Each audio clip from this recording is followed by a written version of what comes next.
یا ایھا الذین آمنوا کتب علیکم الصیام کما کتب علی الذین من قبلکم لعلکم تتقون۔ جس ماہ مبارک کا دن بھی برکتوں والا ہے، رات بھی برکتوں والی ہے۔ یہ نہیں کہ صرف ایک رات، ہر رات برکتوں والی ہے۔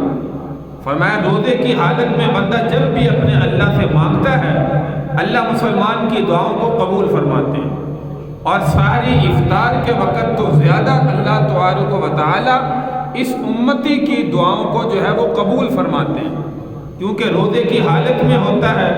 اور افطار کا وقت دیکھیے، انسان کے کھانا سامنے ہے، پانی سامنے ہے، ہر چیز سامنے ہے، آگے پیچھے پورا سال ہمارے سامنے جب دسترخوان سج جاتا ہے، گھر میں ہماری عادت ہوتی ہے فوراً کھانا شروع کر دیتے ہیں۔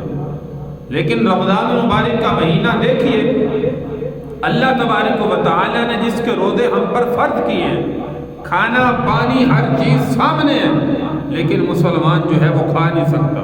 کیوں؟ کیونکہ اللہ تبارک و تعالی کا حکم نہیں ہے۔ اللہ کا حکم ہے کہ جب افطار کا وقت ہو، اس وقت تم نے نوالا یا پانی اپنے منہ کے اندر جو ہے وہ ڈالنا ہے۔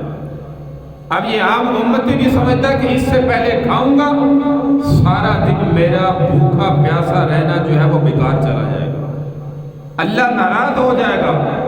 اللہ کی ناراضگی سے بچنے کے لیے مسلمان دیکھ کتنا جو ہے وہ اس وقت انتظار کے اندر رہتا ہے کہ جیسے سورج غروب ہو، اذان کا وقت ہو، اس کے بعد جو ہے وہ روزہ افطار کرو۔ تو میرے بھائی یہی چیز ہے کہ اللہ تبارک و تعالیٰ کو مسلمان کی ادا بڑی پسند آتی ہے، اللہ اس ادا کو بڑا پسند کرتا ہے۔